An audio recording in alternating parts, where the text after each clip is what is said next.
Hey everyone, and welcome to the Diabloherald. This is the podcast where we talk about things all related to Diablo and regional issues for Australia and New Zealand. This is our 5th episode, and today I have with me Highlander. How are you going, Highlander? Very well, very well. How you doing? That's good. Haven't seen you in a while. Been away, been busy. Yeah, I was been pretty busy, and last week I lost my voice. I wouldn't have been much of a contribution. Oh, okay. Cool. I also have with me Chet. How you going, Chet? Hey, good mate. That's good. You've been going through Inferno. Yeah, trying to do it anyway. Cool. So today we have some cool topics to talk about. We're going to talk about the auction house, and hacks, accounts being hacked. Everyone's being hacked. Apparently, if you read the official forums, it seems like everyone's being hacked. And we're also going to talk about our overall thoughts of the game. It's been 2 weeks, so it's enough time to get our heads around it and let you guys know what we think of it. So we'll just jump into it. So the Blizzard has released a list of hotfixes that have gone live. I'll bring them up here. Where is it? So there's a few things. Some of them aren't so interesting, but the more interesting ones have to do with the classes, like skill changes. A lot of them seem to be to do with skills that make you invulnerable for a certain amount of time. A lot of that's been nerfed to, less duration. Like the Demon Hunter smoke screens gone from 2 seconds down to 1 second. The monk had one where he could shield the whole party for, I think it was 3 seconds, and now that's like 1.5 seconds. And it seems to all be due to these guys that have got through Inferno by, sort of cheesing their way through it. Do you have an opinion on it, Highlander? It was pretty interesting. The way that they've treated some of these, and if you're planning to be hitting Inferno very soon, that might be relevant reading, because if you've looked at a thread or a video in the last week, what was being done then may well not work now. But pretty much their approach, I read in one post from Bashiok, was in the case of some of these, I think the Demon Hunter got off light in this respect, but definitely for the Monk and the Wizard, they've just nerfed it to the point of stupidity and total unviability, pretty much just killing a rune on that skill for that class, and they will fix it better soon. Yeah, well, it seemed like the one, I think, specifically that you're sort of talking about there is the Mantra of Healing rune, Boon of Protection. Now, I kind of didn't really pay a huge amount of attention to this before, but from what I remember, it's basically once you got below a certain amount of health, it would absorb, like give you a shield that absorbed like a certain amount of damage, and it's been nerfed to 1,000, which is basically nothing in Inferno terms. So it's pretty much useless now, and they seem to come right out and admit that and just said don't use it until we fix it. So yeah, so that's one of them. What else do we got? The Wizard's Energy Armor one for Force Armor used to reduce the damage. Reduce damage to a point where it was no more than a third of your life. Yep. And there was the whole build that was working through Inferno for that was to keep your hit points really low. I mean, this is the one that Weightless discussed. Yep. Either last week or the week before, I can't recall, where pretty much you reduce your maximum life quite low. You can use life recovery items and things like that to help recover some of that, and you're guaranteed to be able to take 3 to 4 hits in a row without getting killed, which in Inferno terms is massive, especially for a ranged class like a wizard. So now that they've nerfed that down to a cap of 100% of your player's maximum life, considering people easily get one-shotted after Act 1 Inferno, that just all it can save you is 1 or maybe 2 shots, and that's the only difference that's going to make. Yep. Yeah. So they pretty much stopped that build from working. There was another one, just thought I'd mention quickly, for the monk, which was on the Fist of Thunder. There was a rune on that called Quickening, which made your spirit regen faster whenever you made a critical hit. It gave you like an extra 15 spirit. Apparently, it was triggering off any critical hit, which is not how they wanted it to be. They wanted it to be only critical hits off the actual Fist of Thunder, so your Spirit Builder skill. There were some builds going around where you were using AoE attacks to get, as many critical hits as possible, therefore rebuilding your spirit really quickly. And they've fixed that, so now that's not working anymore. So that was another one. Let's have a look. What else was there? Counters. I think that's pretty much the really important ones. The rest of it was pretty small. Was there any ones that impacted you at all, Chet, that you noticed? No, not particularly. I mean, the Witch Doctor is pretty safe. Yep. I never got to try out some of the other ones. Yep. Okay. Cool. Well, with that, go on to the next part. Blizzard nerfs power leveling.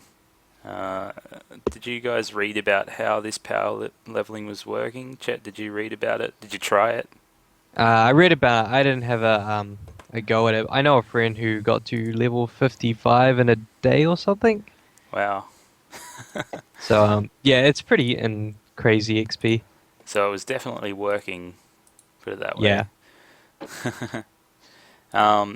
Yeah, from what I heard, it was basically like there was a certain part in Act 3 where you could hand in a couple of quests pretty quickly, and if you did it in a certain order with 4 players, the first player would get to hand in the quest about 16 times or something, and therefore power level. Was that the way that you heard of it, Chad? Yeah, that's how I heard of it. Yep. Basically, you're farming the quest experience. Yep. Yeah. So, what did they do? Do you know how they nerfed it, Highlander? Yeah, they actually it was a little unclear, but from what I could see, they just gutted the amount of XP that you actually gained. Yep. Which was a really blunt way of doing it, I thought. Yeah. I would have liked to have seen something a little bit more dynamic. And for those who haven't been following the power leveling in Inferno scene all that closely, the interesting part of it was that you didn't even need to be in the vicinity, because most of the experience that was gained was actually off the quest. So you could have your level 4 character sitting in town doing nothing, and then as soon as the quest is completed, you get most of that experience. And it was only like a mild enhancement in efficiency if you actually attended in person and risked potentially dying on the scene.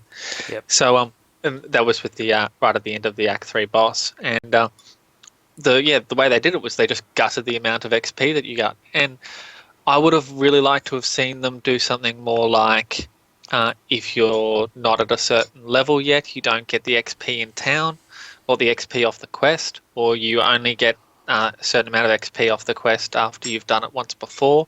I mean, there's a whole range of more interesting things I think they could have done rather than just gutting the XP. And who knows, maybe that was just the blunt force tactic while they wait to be able to do a proper patch and sort things out the same way that they've addressed the OP skills.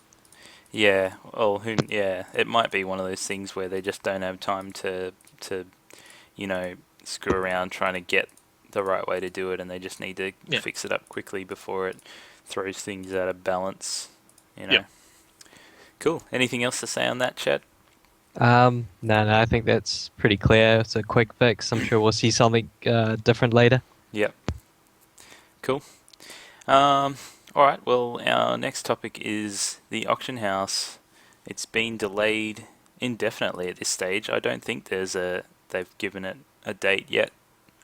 Since I looked at it, this is the gold, not gold, the real money auction house. So I think that obviously it's due to, you know, the account compromises they've had and that kind of stuff. Do you have an idea on this at all, Highlander? Like, why do you think they did this? I think there's a few things. One, the stability of the gold auction house has just been really, really poor since release. Yep. And I mean, even in the last 24 hours, it was having major issues. So I don't think that that's ready yet to have real money attached to it. I mean, it really has to be going picture perfect to be able to, attach money to that, because anything goes even a little bit wrong and everyone in the world is going to be freaking out. There'll be riots in the streets, etc. Yep. So that's one issue. Yep. Two, I think there's just, I don't think they would want to do it anyways, while there's so much rumors of hacks, and whether it's founded or not, there's just so many people talking about hacks in the game that, even if it were ready to go, I don't think it'd be a good idea to launch just the way it is right now. Yep. Yeah. I've been reading so much about hacks and all that kind of stuff recently, just because, probably about 50% of the news out there on Diablo is on account security, because so many people are just bringing it up over and over. And from what I've read, Blizzard keeps saying that no one who has an authenticator has been hacked or had an authenticator attached to their account before they were compromised has been, hacked or compromised, which is the word they say is better to use, because according to them, there's actually no hacking going on. It's just someone getting your password, basically, and logging into your account, through the most common thing, which is keyloggers. So, yeah, that's what they're saying, and I guess that, you don't want to have a gold auction house, a real money auction house going. In terms of, like, the gold auction house stability, that I haven't really looked into that kind of thing. Like, it seems to always be up whenever I try to access it.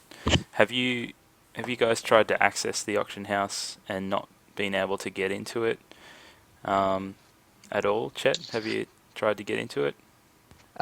Yeah. Normally they have the button for the auction house is grayed out. Yep. So I mean, straight away it just says the auction house is unavailable right now. Okay. Do we know why? Like, anything about why it's been down or anything? They did announce that it was down for maintenance for a period of time, Yeah.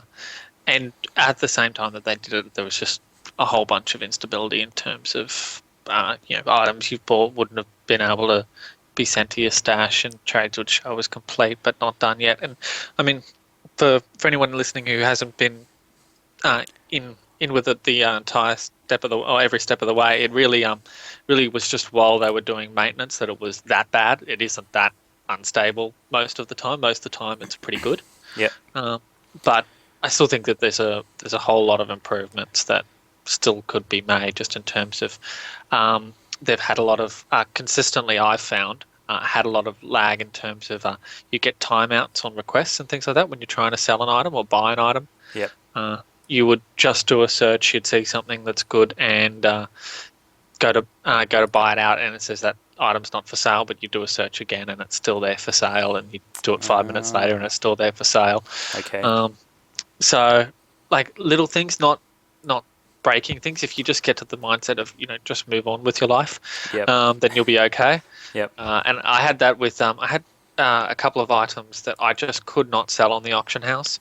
I tried to list them. I got a timeout error the first time, and even though I was able after a bit of time to sell other items, every time I tried to list that item, it wouldn't sell. So I'm thinking that might be something to do with dupe detection or something like that. They identified that item as being potentially buggy and didn't want anything to do with it. I don't know. Okay.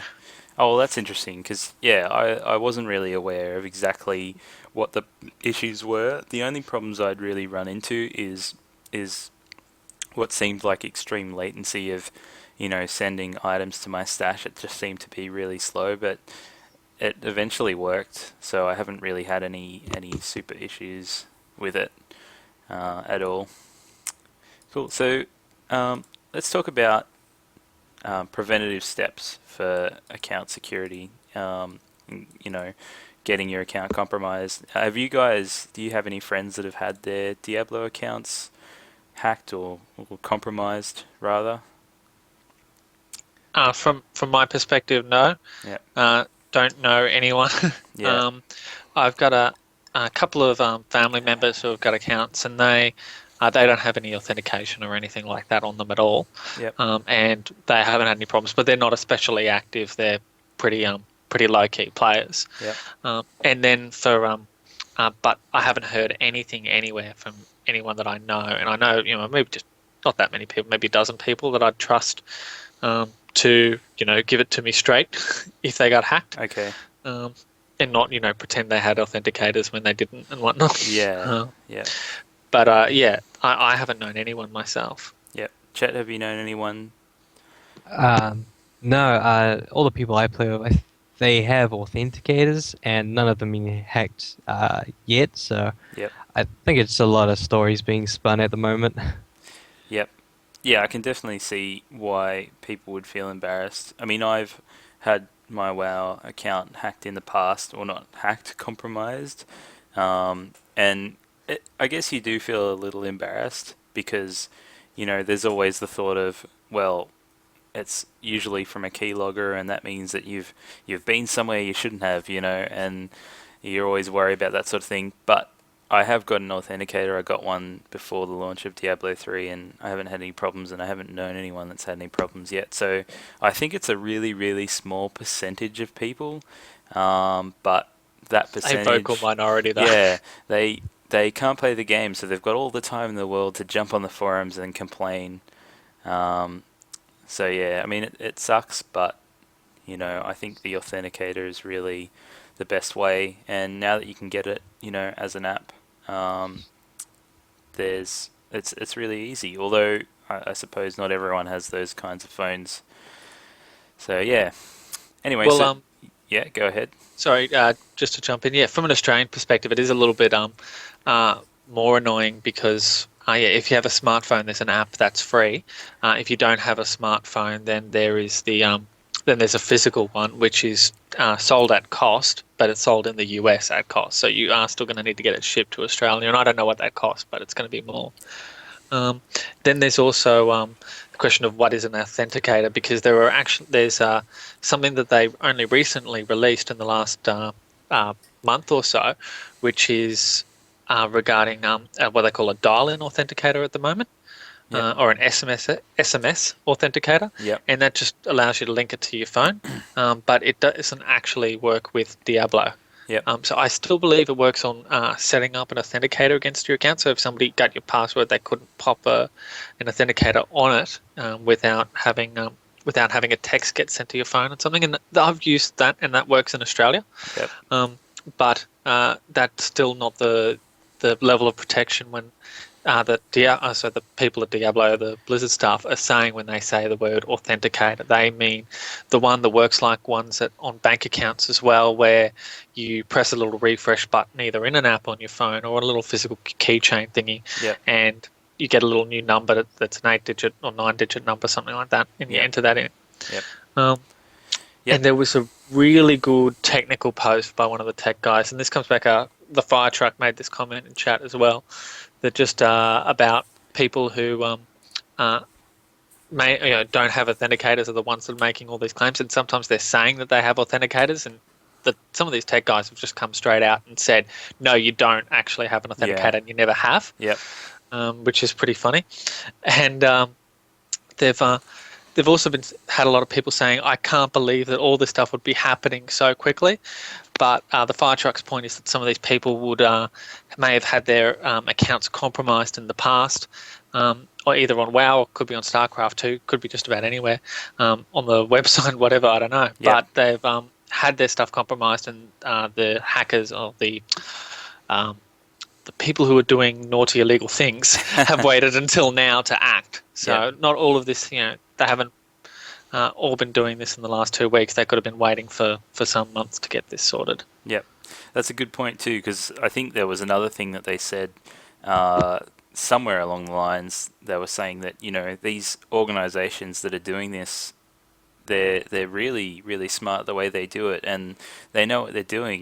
They know every single back door into your computer, and they can get around any problem. The only thing they can't get around is the authenticator, and it's the absolute best way to secure your account. And I wouldn't put it beyond them to actually get people's accounts and then wait until Diablo came out, because that's a brand new market and everyone's going to be playing the game, so it makes sense for them to do something like that. So yeah. Josh Techie just made a great comment in chat, or brought up some data in chat for me, which is that I presume this is in Australian dollars. It's $27.18 to get one authenticator, and you can get your second authenticator for a total price of only $33.68. So that's obviously with delivery. Yep.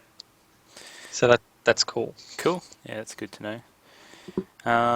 Cool. One other thing I wanted to quickly mention was I also read about the authenticators. Apparently, they can be hacked. There has been, accounts where it has been hacked. Apparently, I can't remember who it was, but one of the tech guys at Blizzard was making a post about it, and he said that it's happened maybe 5 times in the history of World of Warcraft.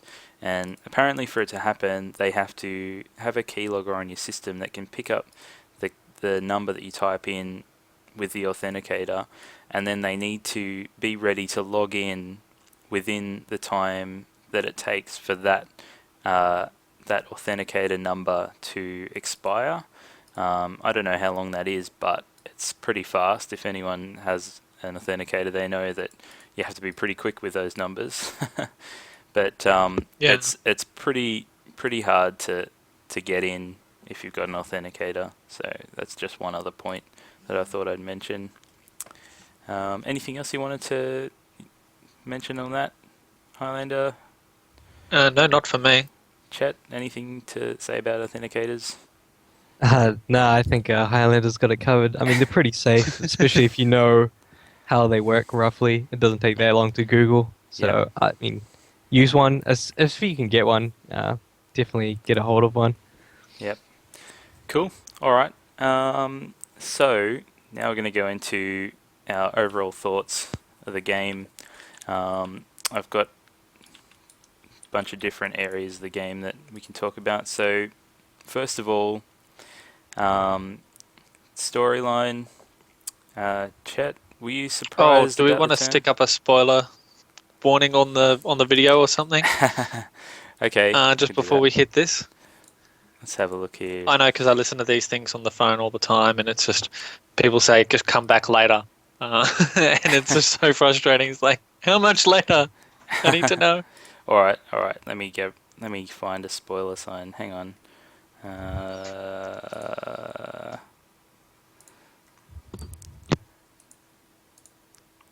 There is twists and turns.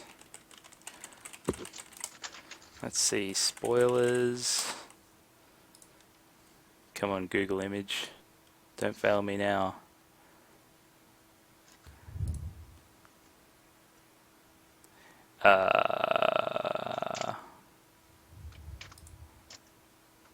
Is that a spoiler sign? No.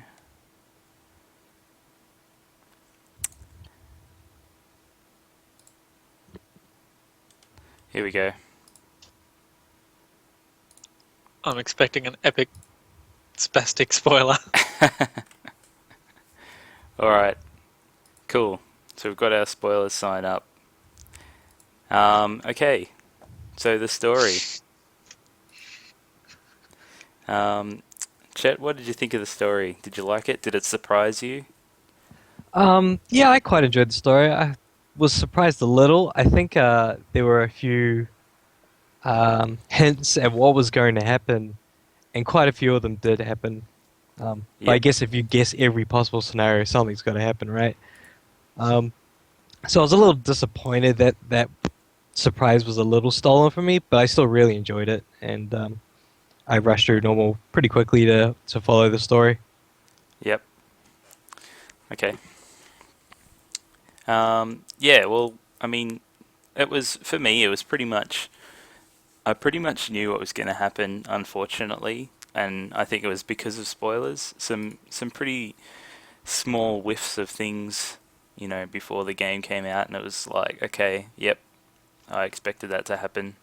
I think the only thing that surprised me really, well, the only thing I didn't expect to happen was Adria turning out to be.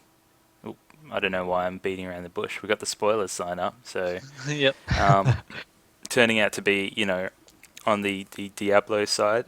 I mean, I suppose I probably shouldn't be surprised at that because, in Diablo 1, you're always suspect of that. But yeah, with Leah turning into Diablo, I saw something that Sixten, he dissected one of the videos that they posted, and it was just pretty obvious that was what was going to happen, and I guess I was a bit disappointed that that's actually what it turned out to be. I think they actually let too much go, to be honest, before the game was released. They weren't really careful enough with those videos that they put out. I don't know. What's your thoughts on it, Highlander? First of all, I went to ground, right? Like, I did not watch any proper cinematics. The only thing I watched was the Wrath video before release, and I watched all the the spotlight videos on each classes. But anything that had proper pre-rendered cinematics, I would avert my eyes if it came up on my phone, or because I was listening to some other podcast, chuck the phone away, etc.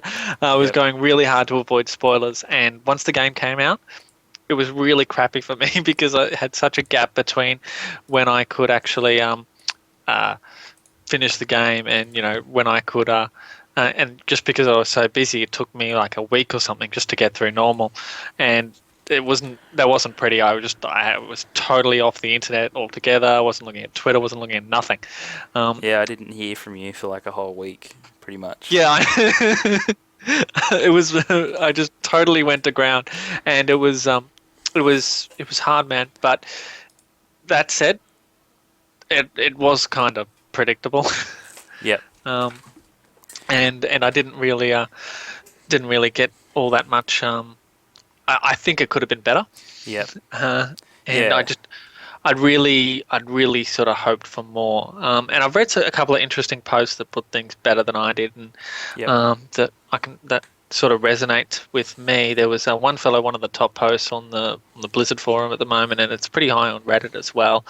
Is a guy that just pretty much said that.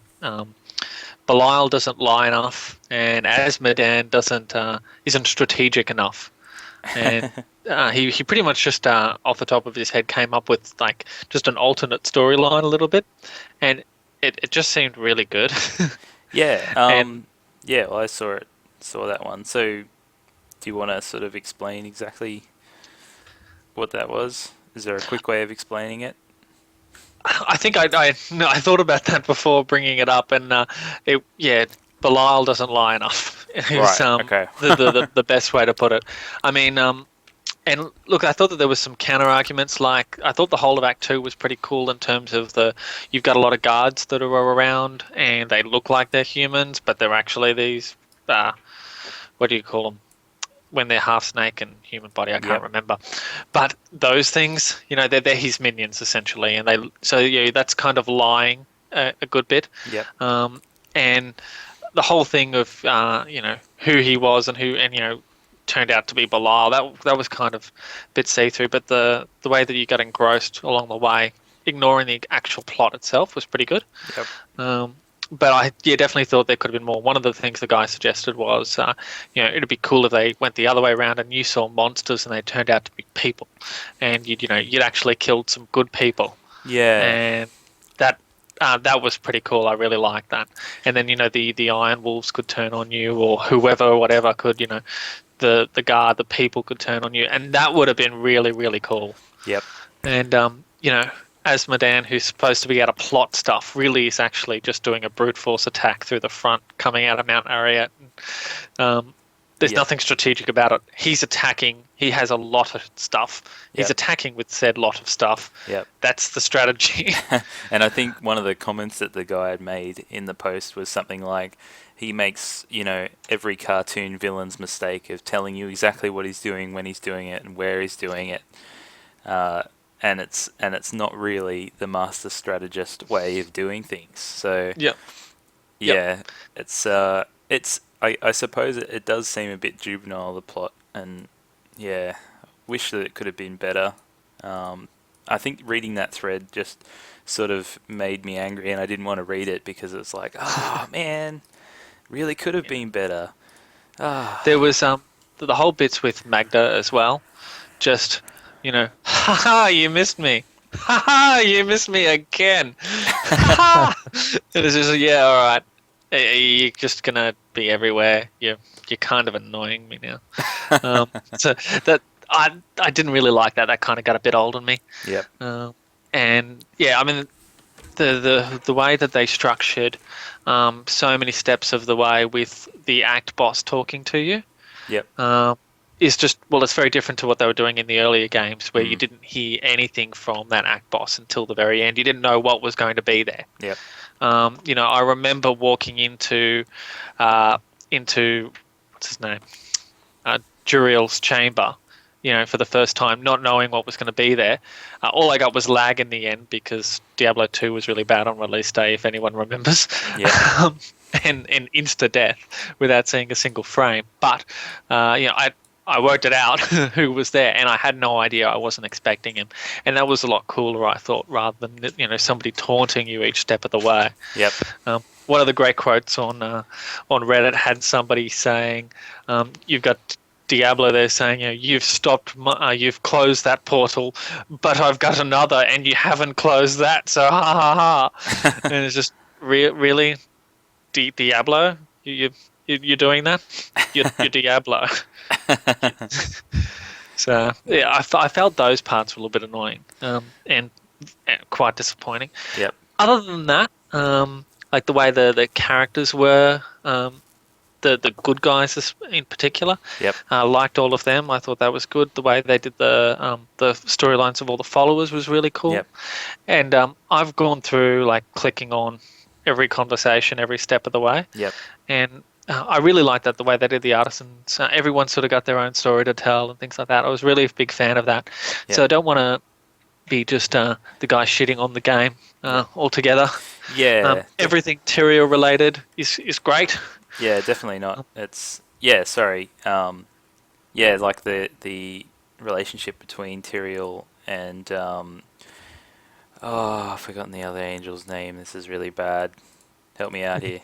Imperious. That's it. Yeah, is pretty cool. Like how that whole thing goes down. The only Tyrael thing I didn't like was the whole end part where he's like, "And now, I am wisdom." It's like, oh, okay, cool. So you just decided that on your own, or how did that happen? Yeah. It's yeah. Yeah, bit cheesy. and look, the bit with the, I mean, they had to have something for the expansion, I suppose, but it's just like, and we've covered all our bases now. Everything's dead, and well, somebody just chucked that black soulstone over the edge, but that means it's gone, so that's fine. It's like, did they give the freaking black soulstone to the work experience kid to dispose of or something? I mean, you got a soulstone, you dispose of those things properly. You don't muck around. You go to a hellforge, you break it there, nowhere else. Well, this thing's like heaps bigger than the other one, so I wonder how that's even going to work. You're going to be chipping away at it for a while. Anyway, cool. True. I think that pretty much covers that storyline part. So the next section is like the graphics, areas, biomes. I was pretty surprised, pleasantly surprised at some of the areas. They look pretty cool. When I got to Act 2, I was a bit like, really? Act 2? I'm in the desert again. what? Okay. Um, Mm. it felt very like Diablo 2, but yeah, I don't know. Did you guys have any opinions on this? Chet, anything cool that jumped out at you, graphics Um, wise? I don't know. I think the Act 3 is pretty impressive. I do like the feel of the kind of, you're in the middle of a war, and it's nice to see that they can push all these mobs and these kind of numbers. I thought it was really interesting to have like monsters of that size in the fight, because normally they're just the same size as you. You don't really see anything big like you do in the cinematics and whatnot, and it was cool to see them.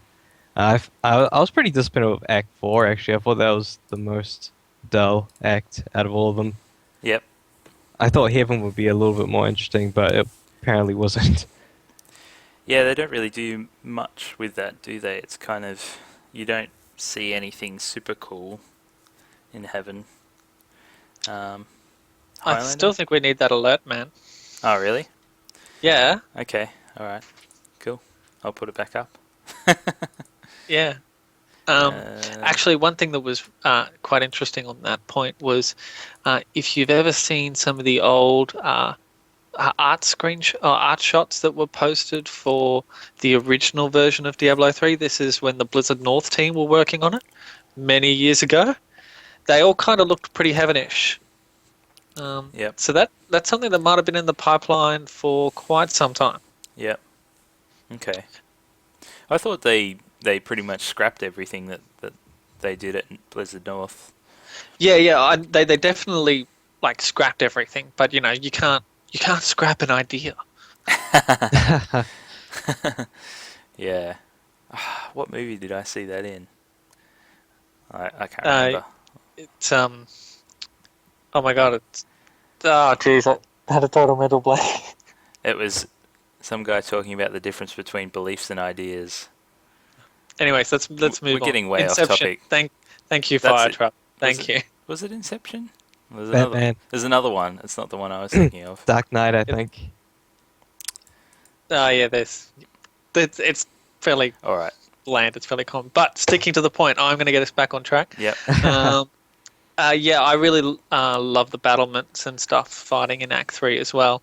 And that was really cool because I think you can actually tie a lot of it back to some of the feedback for Diablo 2 even. Maybe I'm looking for the answers and just seeing what I want to see, I don't know. But I know there's a lot of stuff from Act 5, like in terms of they really wanted, when they were developing Act 5, and they got a lot of positive feedback about you feeling like you're in a battle Yep. rather than in something grander than just yourself. And I really think they absolutely nailed that in Act 3. That was really cool, just how that felt every step.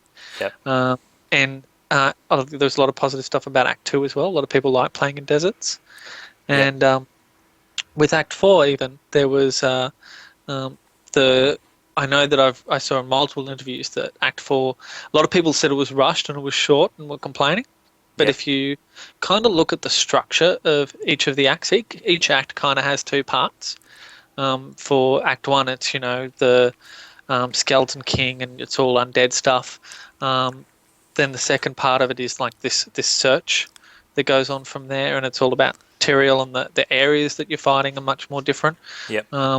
In Act 2, you start out, kind of searching, you're running through desert, and then you get into this more about, into the city and into a bit more variety with the sewers and whatnot there.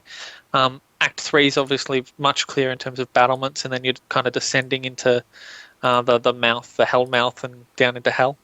And then Act 4 kind of only feels like it's got that one section, that one half of an act. But they've always said that they expect Act 4 to be shorter, because by the time you get there, you're almost over it. You've done so much. Yep. Time to kill Diablo. Yeah.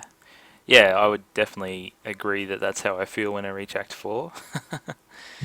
Cool. One other thing I thought I'd mention about the graphics was, compared to Diablo 2, one thing I always thought was funny about Diablo 2 was when there was a loose stone or, a hidden chest with gold in it, it was always really obvious, and I think they've done a much better job of making that not so obvious in this. I don't know if that's just due to the technology improving or not, but I'd say there's definitely some times when I'm sure I miss, secret stashes under loose stones and all that sort of stuff.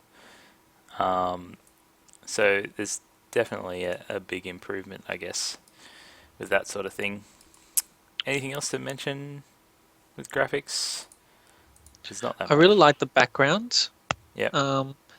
The like just when you're running around some parts of Act Two in the later sections, some of those really look quite cool. In Act Three, all through they're really great. And descending into hell when you've got those like imprisoned epic demons in the background, that's Yep. just magnificent. That was really cool. I was running to the edge and to check out different ones like in as full view as possible. Yep. The only thing that just is really crappy that I feel I have to mention, but in Act 3 there's a bit when you run to the edge of the battlements and you've got the siege breaker and it just looks like he's just jumping up and down. Something looks like a really short GIF image, and it's just everything else is so good. Why did they have to have him there? It just would have been better without him. I love that they had him, but it's just this GIF of him just jumping up and down, up and down. Is no, but like that's a really minor, like very focused critique. All Yep. of it looks so good. Yep. They've really gone to some solid effort there, and the way everything sounds as well. Really love that. The sound is always great from Blizzard. You can never knock that. Yep. And yeah, I really enjoyed every little bit. Yep. Actually, I remember going to in Act 2 when you get to the hidden camp and you walk to the edge of that kind of balcony type thing and you see the city below. Yeah. That just looks really cool. That's definitely makes you feel like a part of something bigger. So, yes. So this is probably going to be the biggest one. Combat systems. I think we can all agree that the combat system's pretty damn cool. Did you have any gripes with it, Highlander? The one thing that I'm really struggling to adjust to is cooldowns. Yep. I think part of that's going for a summoning witch doctor build, where I've got 2 spells that are pretty much on cooldown a lot of the time. And then another one with my sacrifice. For those who haven't listened to previous ones, I've got I'm only a nightmare, so what works now may not be what works later on. But because I tend to get a fair bit of lag, and because I have a baby which I'm often called to address, I specifically went for a witch doctor with a lot of summons. And whilst that's really cool, just the cooldowns just really get to me. They really kind of bum me out. And I know playing hardcore is just going to be really frustrating because I'm just going to find myself waiting for cooldowns a lot of the time. No matter what class I play, you're going to want the set of skills that you're going to want going into those tougher areas, and you're going to select them cooldown or no. And if there is a cooldown, you're going to just have to wait. Yep. So, yeah, I just feel like they're quite long. The 8-second ones and 12-second ones, no problems there. But even 30 seconds, just it does feel a bit un-Diablo, and that kind of bums me out. Yep. Yeah, well, but don't just want to be negative though. Really love the way that all the monsters work. They're fantastic, and all that stuff. I'm really enjoying it. The combat feels super good. Yep. Well, I suppose with the cooldowns, like because I've, I played Diablo 2 a lot, but going through World of Warcraft, I suppose you get used to those types of cooldowns, like 1 minute cooldowns and 30-second cooldowns. I think I'm just used to that type of thing and used to thinking of those skills as like a once per combat type skill.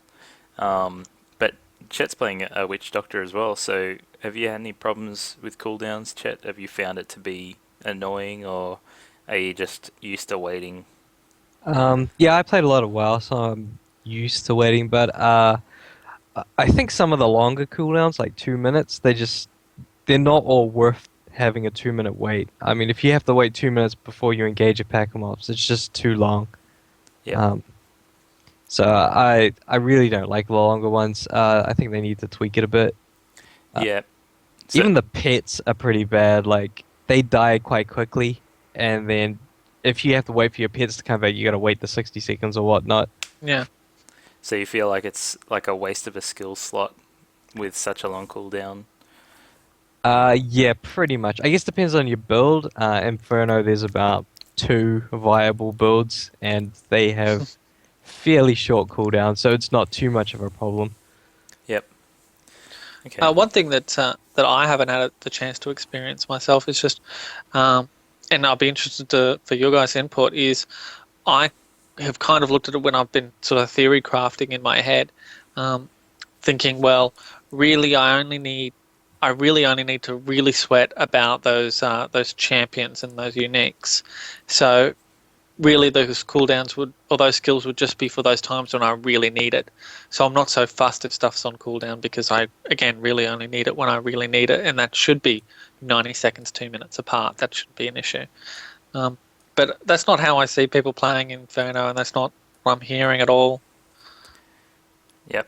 Yeah, like Inferno, even a regular mob will kill you on one hit. So if you're going through the caverns with those little spiders, they're so fast. I would take a few steps, pop my spirit walk back, throw down Grasp of the Dead, and kill them, and wait 10 seconds before those cooldowns to come back before I even walked again.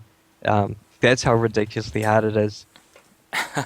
So waiting for a 2 minute cooldown or even a 60-second cooldown for your pets, it's pretty hard going. Yep. Mm. Okay. Cool. What about the monsters and stuff, Chet? Like, what do you think of how they've designed the monsters? They're pretty cool. I'm not a huge fan of the champion packs and elites. They're fun to fight, but some of the affixes that they get, certain combinations are just impossible to beat. Or you'll have to die, res, do a little bit more damage, die, res, and you just keep doing that. And I just find that that's not really that fun. Yep. Maybe better items and later game, it'll be a different story. But right now, it just seems that people are starting to skip them, Yep. and I don't like that part of the game. Yep. So you don't think that there's been a lot of like debate about this, the difficulty in Inferno and, elites with certain types of combinations. It seems like you can go through the game. I mean, I've been playing Hell, and it seems like you can go through the game fine until you come up against that certain combination that's just really difficult to take down. You don't think that's got to do with having the right gear and the right builds, or do you? It's tough to say. Right now, it's pretty hard to stack a lot of resistance, but if they throw down Desecration and you get jailed on it and you don't have a way out, I don't think you can mitigate the damage that you would take. Yep. Yeah. Which doesn't seem like a very fun mechanic, really. Nah, it's not that fun. Yeah. But every class should have a way to get out, right? Yeah, you get one. Some classes have a few, but I mean, once you use it, and maybe you're surrounded by plague, maybe you got mortar flying on you, maybe you get vortex or teleported on. That's kind of it. Yep. And that's where the combination thing comes into play. I suppose when you get walled and jailed, then it's things just stacking on each other that are against you, I suppose. Yeah, I would have liked to have seen some of the affixes grouped, so you couldn't have a jailer and waller together. Yep. I'm not sure if you can actually get those together. It just seems like you can get anything right now. I never remember what they have. I'm pretty sure I've had a jailer and a waller together. Yeah, I'm sure you can. Yep. What else was I By the gonna way, say? I think we can drop the spoiler alert now. All right, cool. I will do that. Cool. Yeah. So, yeah, I wouldn't say I've come up with against too many like impossible combinations. Although, like I said, I haven't made it to Inferno yet. I'm really close, but haven't quite got there. How often would you say you come up against these types of elites, Chet? Right now, in Act 1, I can actually do most of the packs depending on which build I pick. Yep. Sometimes it is up to your build. Maybe some builds do well against certain packs and not so great against others. Act 2, I can't really kill any elite, so... Okay. So it's a lot harder in Act 2. Okay, that's interesting. Had another question, but I forgot what it was. Any comments, Highlander, on that? Not particularly, but this does dovetail very nicely into the overall difficulty discussion. Yep.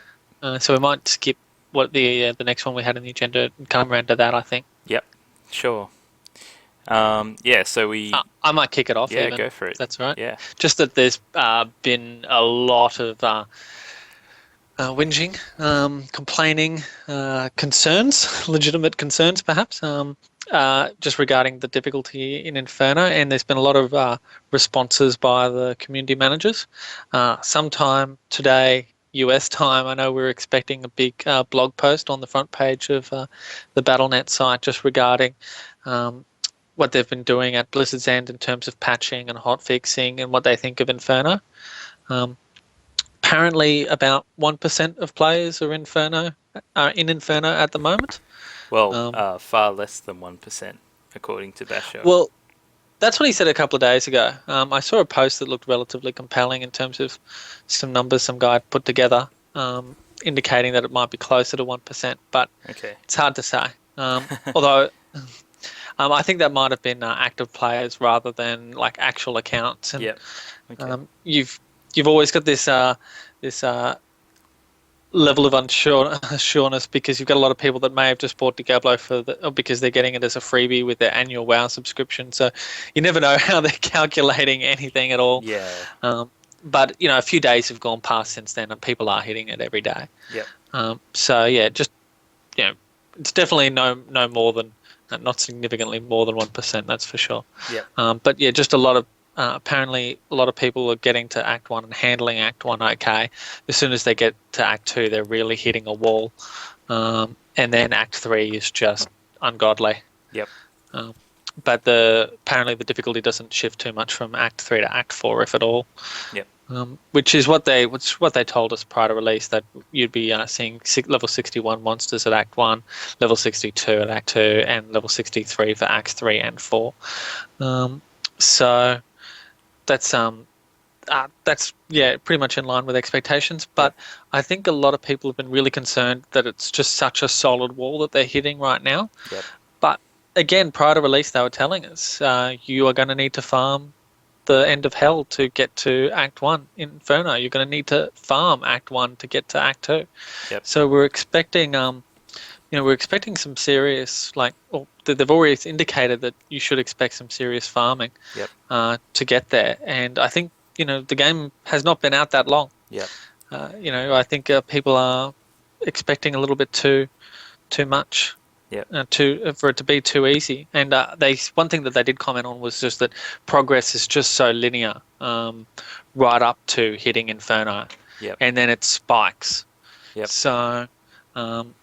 That's probably what's so jarring for people at the moment. They get to Inferno and it feels like they've hit a wall, and they've never hit a wall prior to getting to Inferno. Yep. Yeah. It's... Yeah, I guess you do need to just farm Inferno, but I suppose the serious concern that has been coming up, and it's been pointed out in the forums a few times, is that is it like this just to drive people into the auction house? And I'm not saying it is, but I'm just representing one point of view, because I can definitely see how people would come to that conclusion, because the easiest way to get through it is to just go to the auction house and buy an upgrade, and that's not necessarily that much of an issue now because it's only the gold auction house. But when the real money auction house comes out, does that mean that you're going to get all these people that are just going to the auction house and spending money on buying items? And then is that wrong, or is it bad? Is it necessarily a bad thing? I don't know. Yeah. Well, they did say, Bashok was saying that even in Diablo 2, if you wanted to progress remotely quickly, you would need to trade. Or if you wanted to, get as quick as people are expecting to get, 2 weeks out. The game's only been out 2 weeks. You would have to trade to get that far. And the auction house is really just the ultimate super streamlined, effective trading system. Because trading used to be a pain in the freaking neck, Yep. and I hated it, and I just did not partake. I just would always feel like I might be getting ripped off. It wasn't fun trying to go around getting trades. You'd have to create games. The system just wasn't there for it. You could only have maximum 8 people in a game at once. It was just nasty. It was slow. It was frustrating. Yep. And it was time consuming. And yeah, I hated it. So I would rather grind a Yep. lot more. That was in a game where you had a level cap that was actually hard to get to. So grinding kind of had dual benefits. Yep. Of not just farming, but you'd actually level. Whereas now that's not so much. But yeah, I think it's it's intended to a degree. It's it is. You were expected to trade if you wanted to get there this quickly. Yep. In previous games, you're now expected to trade or use the auction house. Yep. And why wouldn't you use the auction house? It's so damn easy. Yeah. Yep. Okay. So coming from someone's point of view who's actually farming in Inferno Act 1, Chet, is your goal just to farm and get items that are worth money to sell and then buy the best items, or are you actually just trying to get items that are good for you? I've been trying to farm items to use because I really wanted to know how well the itemization was done. I wanted to know if you can farm Act 1 to actually do Act 2 comfortably, how long did it take, things like that. So I'm refraining from buying items myself. I've tried selling items on the auction house, but recently, because of a few exploits that people have used, like the auction house is littered with items that have come from Act 3. So, Okay. you can't just go to the auction house and buy an item that would have been from Act 1. A lot of them are going to come from Act 3, or those 1,000 DPS one-handers, things like that. Yep. And a lot of people are thinking, you need those items to progress. So that's where this problem's coming. People don't know what you can even get in Act 1 and if it's enough to get you through Act 2. Yep. So you wouldn't necessarily, even though you're having trouble getting through Act 2 content, you don't necessarily agree that the itemization is completely screwed and you need to farm Act 2 to be able to play Act 2 kind of thing. Yeah, I don't think it's that bad. I think Bashiog actually posted recently that the item drops are actually scaled because the auction house is included in the game and trading is a lot easier, so they do expect you to use it. It's just right now, if you're trading, you're probably going to be buying equipment that we really shouldn't be seeing on the auction house right now. Yep. Or at least not in the numbers that they have. Yeah, shouldn't it be more about quantity? I mean, as I understood it, these items are level 60 items. You are seeing level 60 monsters right at the end of Act 4 on Hell difficulty. So, in theory, shouldn't these items be able to drop? I mean, sure, they're not going to be as often and they're not going to be as common. And we can talk about quantity and the economics issue that's attached to that. But these items should be available, like even in Hell. Is that not right? No, because they've cut it up into their tier system. So Oh, there's the tiers. Yeah, that's right. even though you have level 60 items, there's different tiers of level 60 items, if that makes sense. Yep. Yeah, no, that's right. I get that now. So yeah, it's not just the level that like it used to be so much. It's those tiers as well. Yep. Right. Cool. Is there any way to differentiate the tiers? No, I think if you look at what kind of stat values it rolls, you could probably judge. And the base armor, maybe you could do it. I haven't seen a good list of this information though. Yeah. Have to go look. I suppose it's just like, the different tiers in the earlier levels. The only thing is you don't have that level requirement to be able to tell where it sits. You can only tell by, the name and the stats it has on it. Right. Yeah. Cool. Is there anything else? Any other comments on difficulty that you guys wanted to mention before we jump to the next thing? I know a lot of people complaining about normal difficulty being just too easy, and that it's a really frustrating tutorial. Yep. And I maybe it's just me sucking, but I didn't really feel that was the case. I didn't feel it was too easy. Um, I admit I died a couple of times. So yeah, I mean, part of it is that part of it I was rocking a baby to sleep and was Yeah. playing one-handed. Yep. That's definitely a factor. But yeah, I didn't think it was that easy that it was worth complaining about. Yep. Maybe that's the Australian in me not wanting to complain, but I definitely think it was okay. And playing Nightmare at the moment, like I do get packs that challenge me, and it's just maybe if I want to make this easier, I'm going to have to work a bit harder, or I can visit the auction house or go level up somewhere. I've always got those options available to me, and I've never ever had to go back and level to get through an area, Yep. and I've never had to go to the auction house to progress in an area. Yeah. So, whilst I don't think it's been too hard, I think it's been challenging enough. Yep. How far in Act 2 are you, just out of curiosity? I'm nearly at the end of Nightmare. Okay, right. I mean, sorry, yeah. Did I say Act 2? I probably meant Difficulty Nightmare. too? It's just difficulty number 2. Yeah, sorry. Right. No, that's bad. Sorry. Cool. Yeah, well, I think throughout that, for me, I definitely started dying around Act 3 in normal. And it started to get a lot harder once I got to Nightmare, and I had to keep adding more and more defense to survive, basically. So yeah, I'm pretty much really close to the end of Hell. Just made it to level 60, so I haven't had to go back and level or farm or anything yet, but we'll see how we go. Cool. So I think we'll just move it along from there. Let's go on to replayability.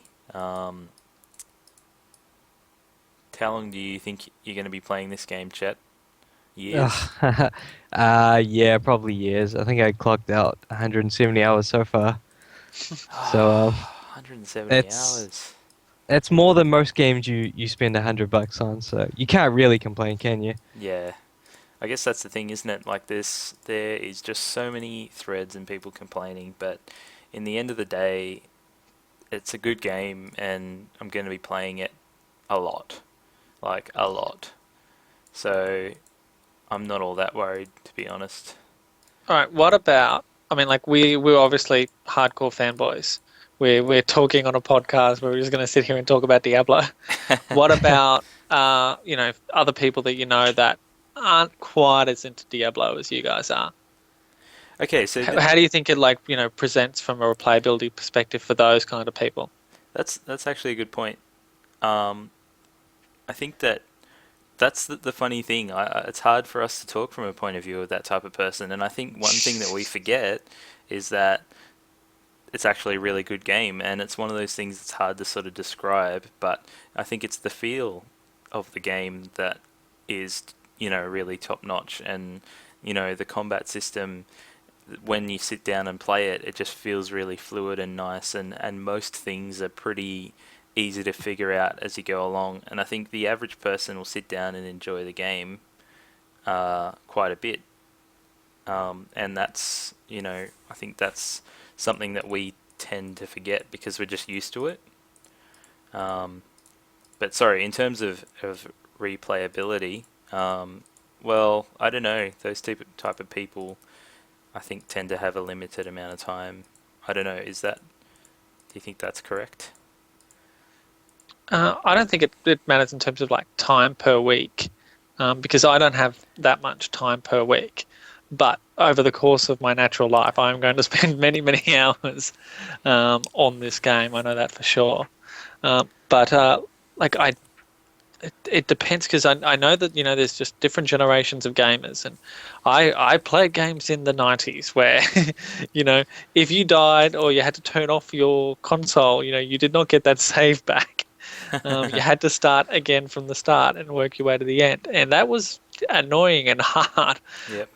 So I'm used to there being points where it's just really hard to get past stuff, and I'm used to it, and I look forward to it when I get a game where where you actually do hit walls, and you've really got to work to get over them.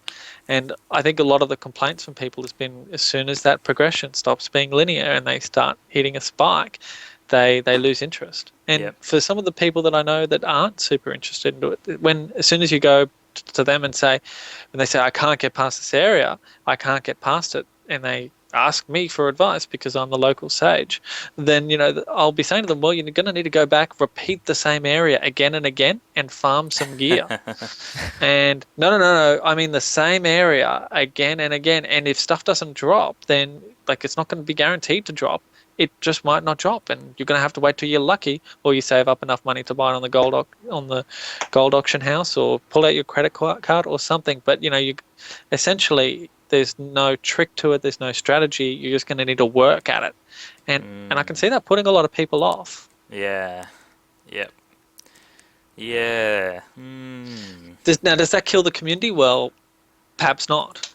I mean, these people are saying Diablo will be a fail as a result of there being difficulty at some point in the game, and I think if anything, that might actually bring us closer together, because the people that actually get there and are doing it, you're actually going to have to be good at playing. You're actually going to have to spend some serious time on it, and getting through Inferno is going to be an actual achievement. And it's not just a scrub who who was just able to just plow straight through from start to finish. And I think that's cool. Yeah.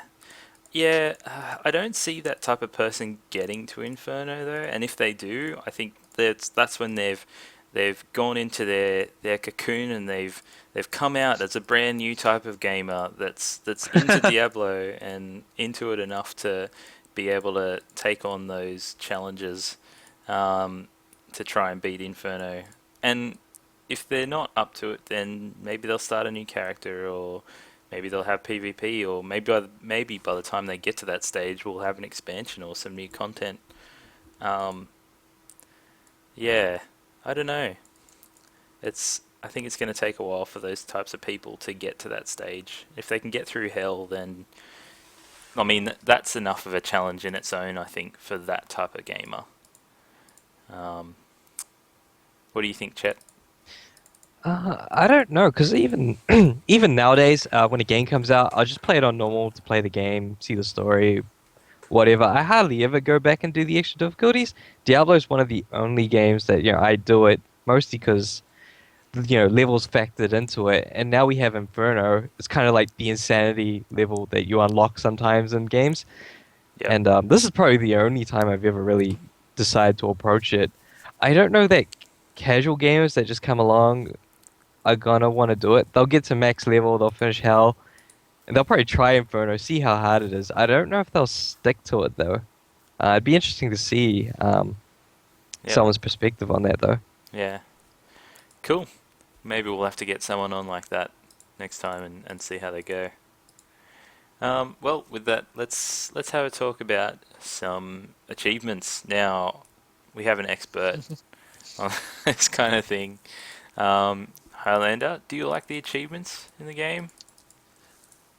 Well, I mean, the typical criticism that people have about achievements is that a lot of them are stupid and just take a lot of time, and they really don't serve any purpose, and that's absolutely accurate. And that's pretty standard, I think, in the achievement front, and I don't know why you really were expecting anything different. One thing with the achievements is that it's always, especially with a game like Diablo, a lot of the achievements are going to be along the lines of go back and kick ass in normal difficulty once you get a level 60 character, and just do this little thing here and do that little thing there. Kill all of the act bosses with and have the final blow delivered by a follower. Yep. Which is really just going to be, rock up at level 60 in normal. It's kind of hard to do things that are different and fun. Yep. But they've got some fun ones in there, like Punch Diablo. I can't wait to do that one. They've got some different things. A lot of it's very exploratory as well. So, have every conversation with every character, which is actually harder than it sounds. Okay. I'm actually kind of struggling to work out when certain people say certain things. Yeah. Um, Yeah, because I mean, I'm sure I'll get it. There's different like points in the game where characters have things to say, isn't there, that they wouldn't normally say. Well, I didn't look at the achievements for fear of spoilers Yeah. when I played through normal, and I thought I spoke to everyone for everything that they had to say. And even though they have that little blue asterisk that appears above their head when they do have something to say, that doesn't. That's not all capturing. That doesn't get everything. Right. And some things are even talking to the jeweler in Act 1, which you can't do until Nightmare difficulty anyways, or until you've, unlocked him. Yep. So Okay. you can't do it on one playthrough even. So there's a lot of different bits and things that people say to explore. Yep. But yeah, look, I think that my quest to get all of those is going to be fun. I'm looking forward to just exploring all these different areas and unlocking all the special events, and they're encouraging people to go into co-op play, which is cool. Yep. Because it should be a social experience and whatnot. Yep. But yeah, I'm pretty happy with it, although it's pretty in line with what we expected. I think if anyone's concerned that that there's trying to kill Inferno Diablo on hardcore mode, that's going to be quite the achievement. Yes. I don't. Yeah. Okay. No one's done it yet, and I'm pretty sure that's going to be super difficult. Yeah, I'm pretty sure I can just go ahead now and say that I am not going to be getting that one. And yeah, that's all there is. Well, I'm going to be trying. Once I've got all the softcore ones, that's going to be a move in that direction. Cool. When you put that on YouTube, I will watch it.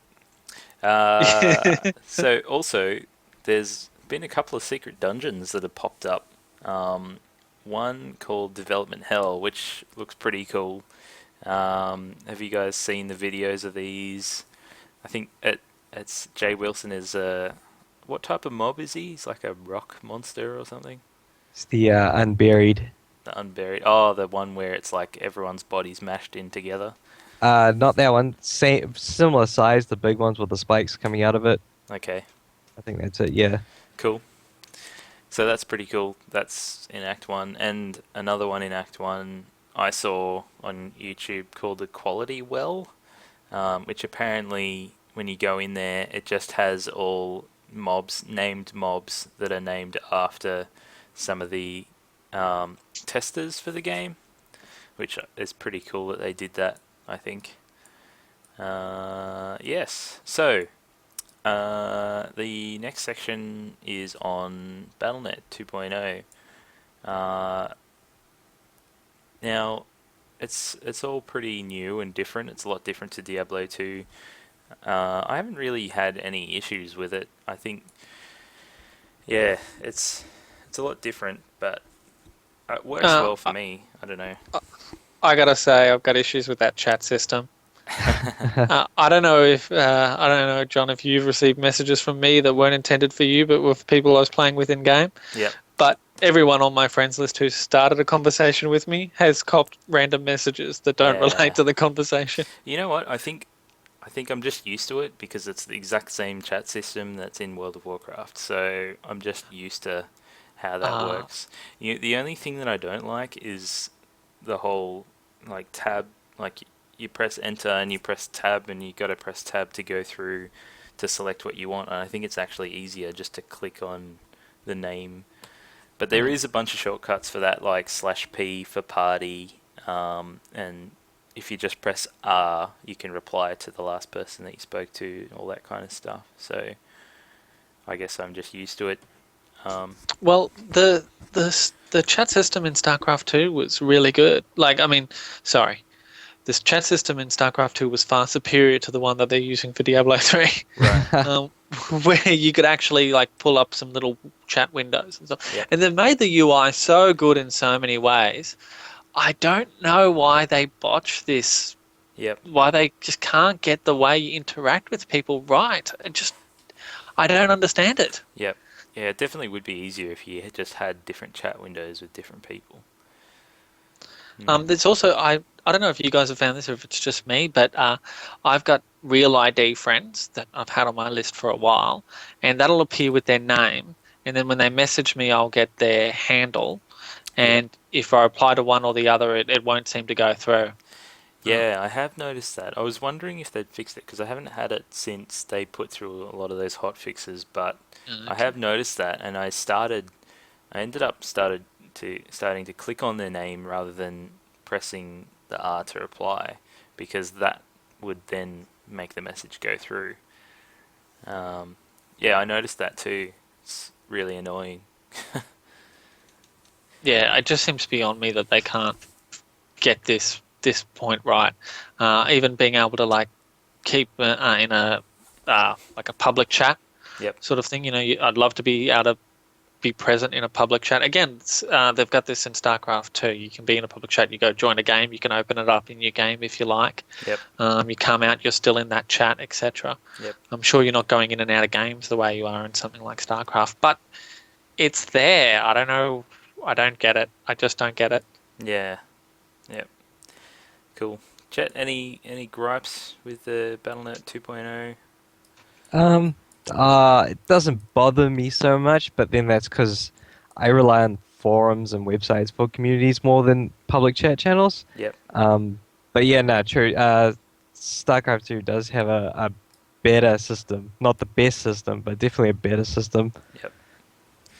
Yeah, maybe we should do that. We should create a chat channel for us. Sorry, I was just reading in the chat on the stream, but we should create our own channel. That would make things easier. Yeah, I know somebody said that we can join public chat in game, so we probably can, but I can definitely say that the fact that I couldn't work that out means that it's not intuitive enough. That's a fair call. Fair call. Okay. So just a quick thing, because we're going pretty long. Fun or not fun? Highlander? Fun or not fun? This is easy. Way fun. Chet? Fun. Okay, that was pretty much a no-brainer. Cool.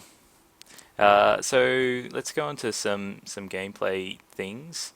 Just lastly, now just wanted to clarify on something. I don't know if we can actually answer this because Curtis isn't here, and he's the guy that we usually rely on to answer this type of thing. But regarding the stat calculations, do you want to explain what your post was about in that thread, Highlander? Oh, okay, yeah. We might get Curtis to address this when he's on next. Okay. But just quickly, we had a discussion. I think it was even in episode 1 where we talked about what was the better stats to get. Because you always have your core stat being the most important. Because it will add damage and also give some sort of defensive bonus. After that, the next most important stat is always vitality, because that is the next most relevant stat in terms of it will give you the biggest boost to your effective life. Yep. And then the one point of differentiation from what we mentioned before, at least as I understood it, was that we'd said that there's diminishing returns based on intelligence and based on strength, presuming you're a dexterity character for simplicity's sake. Yep. So, because dexterity works a bit different because it adds to dodge and that doesn't calculate the same. But for strength and for intelligence, in terms of their defensive value, Yep. we were saying that there's diminishing returns. And in one sense there is, because for every point you add, say, for example, to intelligence, the impact on your percentage resistance decreases more and more. But whilst that's absolutely true, when you get the actual difference it makes to your effective life is actually the same when you're talking about in terms of change to your effective life. And your effective life is if you have 100 health and you have 50% resistance to all damage, then your effective life is 200. Yep. Because it takes 200 damage to take away your 100 life. Yep. And whilst you might have, say, those diminishing returns, to go, the example that I saw somebody on Reddit say was to go from 98% resistance to 99% resistance is an actual doubling in your effective life. Right. So whilst that might take a lot of that should take a lot of intelligence to do because you're doubling your effective life. So the takeaway point from that was that effectively they don't actually have diminishing returns, strength and intelligence. Right. From a defensive perspective. Yep. So you shouldn't try to keep a level strength and intelligence. The more the better. If you've got one Okay. item Yep. 2 items that are exactly the same, one offers 20 strength and one offers 21 intelligence. Doesn't matter what your existing stats are, the one with intelligence is going to be better. Right. Okay. Yeah. Okay. That's a lot of maths that I'm trying to work out in my head, but I might give you the link to pop in the in the comment section on YouTube. yep. Okay, will do. Yeah. Okay. Cool. Well, it's one of those things where it's such a circumstantial thing, and it's going to be something that you probably don't have to worry about till way into level 60, because Well, the only thing that makes it relevant is actually when you're searching on the auction house. right. That's where I think it's most relevant. When an item drops, it's the stuff's so random that you're rarely going to have 2 items that are exactly the same and go, oh well, I've actually got more strength, so I'm going to go for intelligence in that Yep. case. But when you're searching the auction house and you can search your stats, yeah, it's dead relevant. Yep. Cool. All right. Well, let's move on to the second part that we were going to talk about. So this is just something I picked because I think it's something that a lot of people don't realize, but it's has a big impact if you're doing dual wielding. So basically, I've seen a video on this. There was one that was made by Armarda Gaming, which is really cool, and it was basically on dual wielding and how that affects your damage, and why it's not always the best idea to dual wield rather than single wield and like a shield or something like that. Now the reason for that is if you have 2 weapons, when you dual wield, you are basically adding 15% extra attack speed. So by dual wielding you get a base bonus which is just an extra 15% attack speed. If you have 2 weapons, one that does say 100 damage and one that only does 50 damage, then it may not be better to actually use both those weapons, because the reason being, when you dual wield, your first attack is your main hand, your second attack is done by your offhand, and the damage is calculated independently. So your first attack you'll be doing 100 damage, your second attack you'll be doing 50 damage.